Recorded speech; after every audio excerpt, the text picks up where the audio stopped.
Reddit Fresh.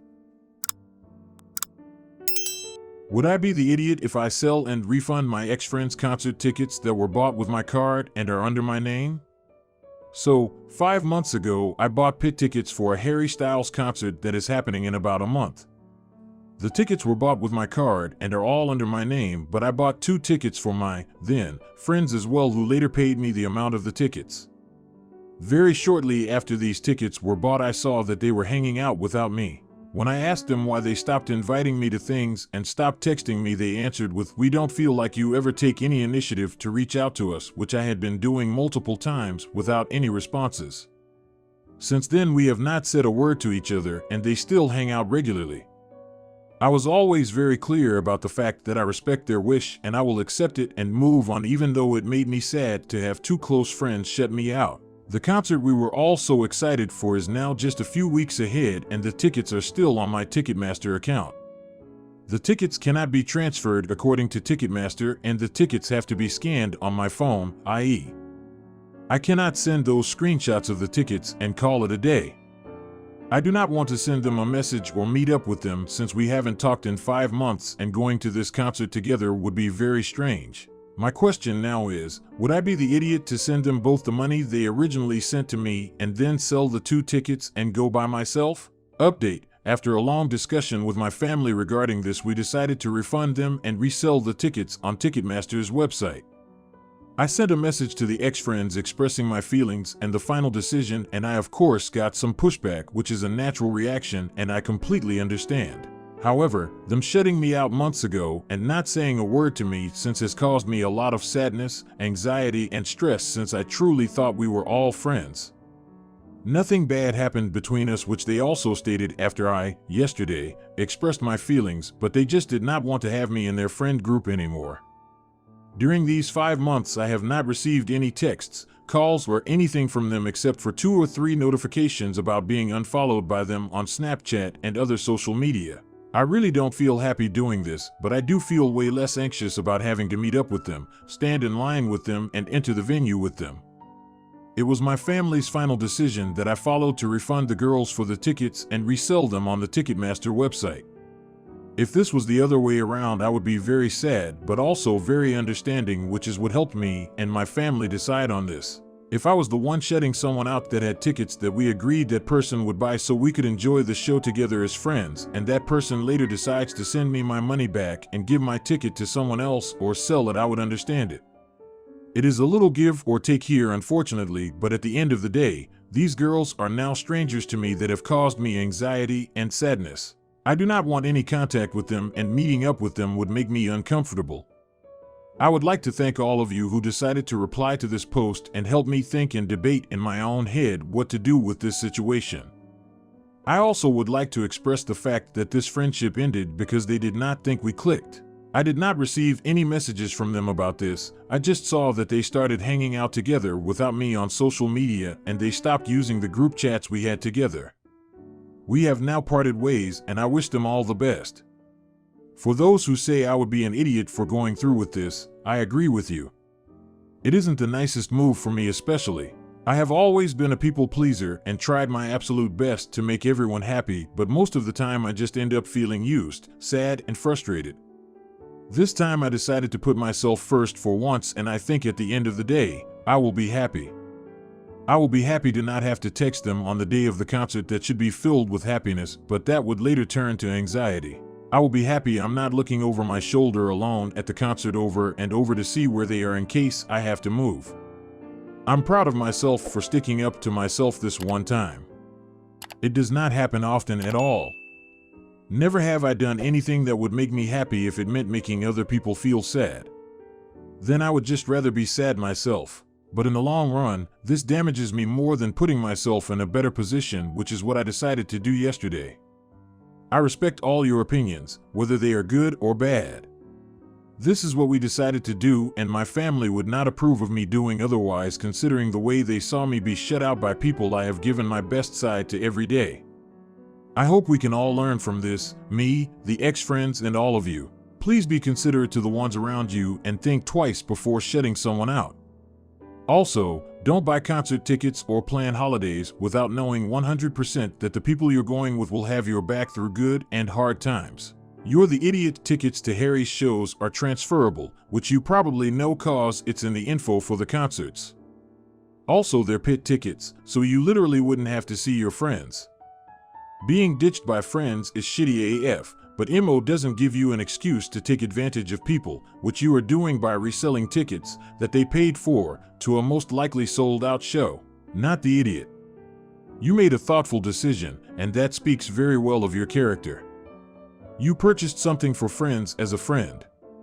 You're not a professional ticket broker. You have no contractual obligation to provide a product, as some here have angrily and incorrectly suggested. Now, for the next story. Am I the idiot for not accepting my son's male 16 apology after a particularly nasty fight? My female 40 ex-husband, Greg, and I split up 15 years ago when our son, Troy, was barely a year old. Greg's and his parents actively loathe me and my husband of 13 years, Michael. They have told Michael during custody exchanges that it would be best if you left, nobody likes you, and you'll never be Troy's real dad.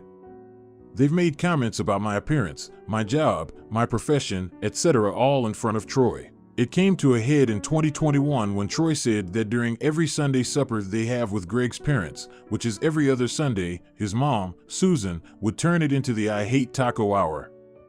With everyone at the table, Susan would start in on what a fat cow I am, how I'm a stupid witch, a horrible mother, etc. Troy and Greg participated in this, laughed at her cruel jokes, and did nothing to stop it. I have made it a point to never speak ill of Greg or his family to Troy. Last night at dinner, Troy said that he's been having issues with a classmate. He didn't tell me because he hoped by ignoring it, it would go away. After much back and forth, I told him to talk to someone at school, or I would. Troy exploded and screamed, "Why can't you be like Dad? He lets me fight my own battles. You don't love me. If you loved me, you would let me fight. I hate you."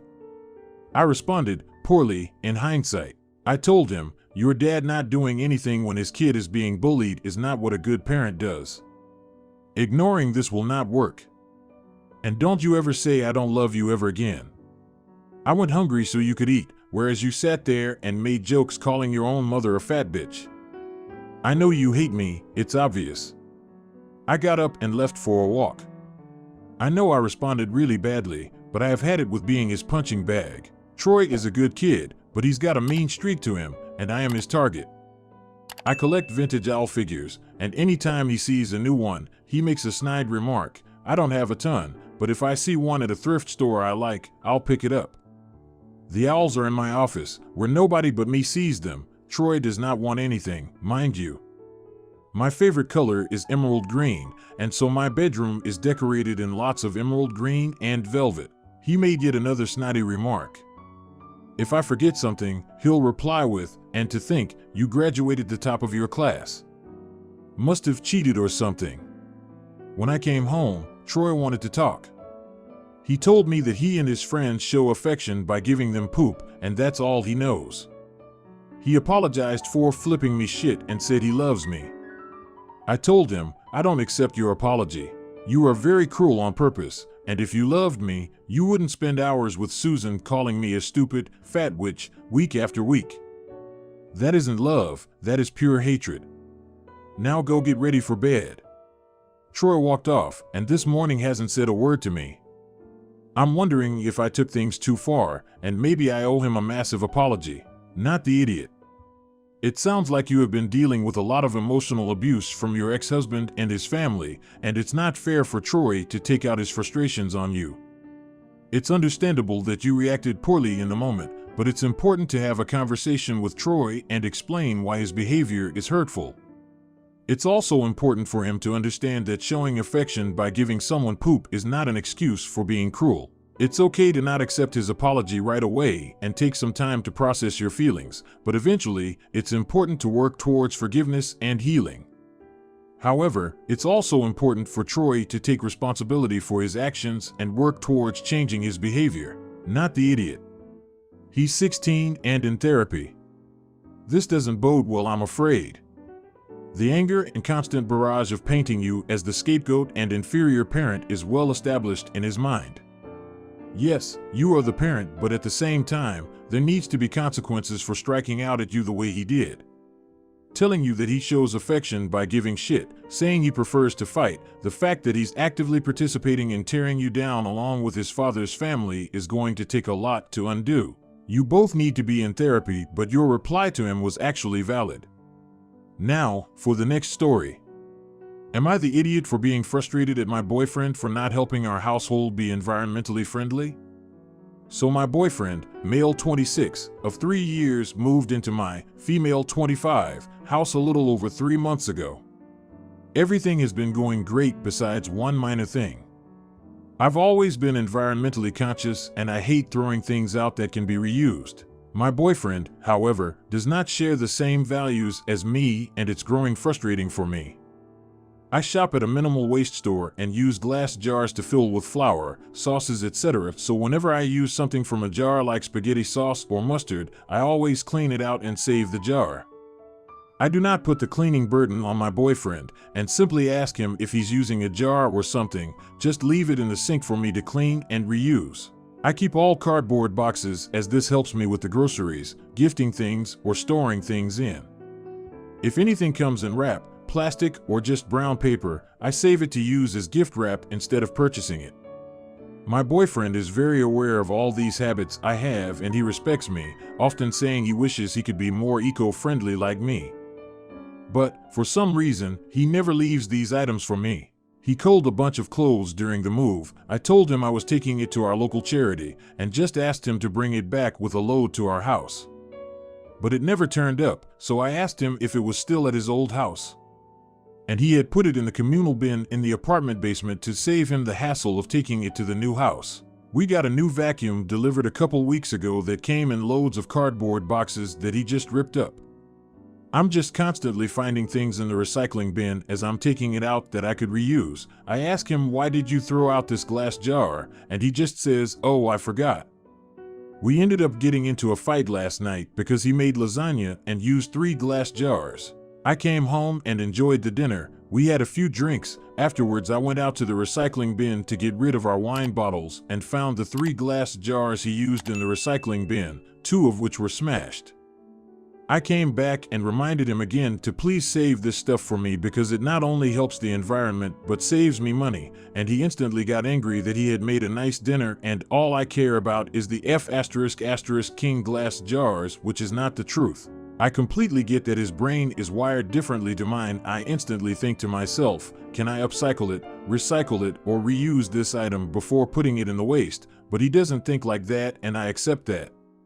I know I am not going to change the world with the little things I do, but it matters to me that I try and don't contribute to the problem.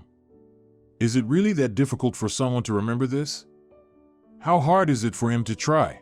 Please tell me if I am being unreasonable. Am I the idiot? You're the idiot. You can't keep every jar and cardboard box. It's great to be eco-friendly, but at some point you're just storing trash. If you are running low on jars or cardboard and you get a delivery, let him know you'd like to keep that box, but it's not feasible to keep everything. You're the idiot. You are not being eco-friendly. You are being hoarder. Answer this honestly. How many glass jars do you currently have that are not being used? How many folded up boxes that are not being used? If the answer is more than 3 to 5 of each, you are hoarding. Now, for the next story. Am I the idiot for kicking my brother and his daughter out of my house and forcing them to pay for a hotel? My, female 34, brother John, male 29, has a kid Emily, female 12, who has ADHD. The plan was that they would stay with me at my house for a few days so that they could celebrate Emily's birthday with me. John told me beforehand that, due to Emily's ADHD, she would bring some fidget toys with her, and I said that that's fine, as long as she wouldn't leave them lying around or make a mess. I like to keep a tidy and clean house. My home growing up was always filthy and I couldn't stand it. When they arrived, I saw that one of the fidget toys John had told me about was that horrid slime stuff, and she was playing/fiddling with it when she walked in. I absolutely detest it. It just makes a sticky mess. So I asked her if she had brought anything else to fiddle with, and she said she forgot her bag of fidget stuff, so she only had this. I didn't want her to be in distress, and I myself have autism, so I also have things for stimmying with. I offered them to Emily to see if she wanted them instead, but she said no because she only really likes to fiddle with her own stuff. I told her that's okay, but her slime isn't allowed to leave the room she'll be sleeping in because that room isn't carpeted. On the second day of their visit, she went up to me, crying, saying she got some of the slime on the floor. I expected it to be on the floor of her own bedroom, where I could get it off relatively easily, but she led me to my bedroom, and it was stuck in the carpet. I told her to leave the room, and that I would deal with it, not shouting or raising my voice, but probably with clenched teeth, as I was pretty angry at not only a violation of the rules I had set up, but also of my privacy. She's visited before and knows that my room is out of bounds to her. I managed to clean it, but the dye in it left a stain. I told John that while we could still do all the activities we'd planned, he and Emily had to stay in a hotel for the rest of their trip, as I couldn't trust that this wouldn't happen again. I offered to pay half of the costs, but John declined. It still was a good trip, and Emily had fun on her birthday, but John is nevertheless angry with me for forcing him to pay for a hotel just because Emily made a mistake. Am I the idiot?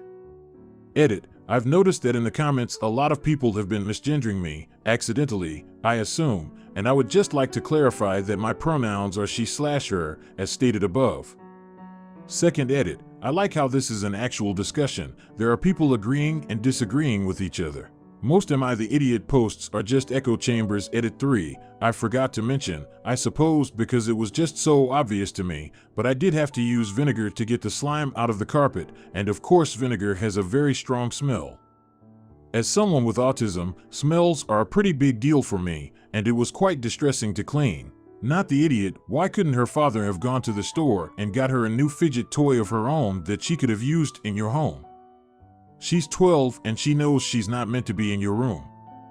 That alone would be enough for me to ask them to leave. Not the idiot. Your house, your rules. You were accommodating and they disrespected your rules. This is more on your brother. He should know better.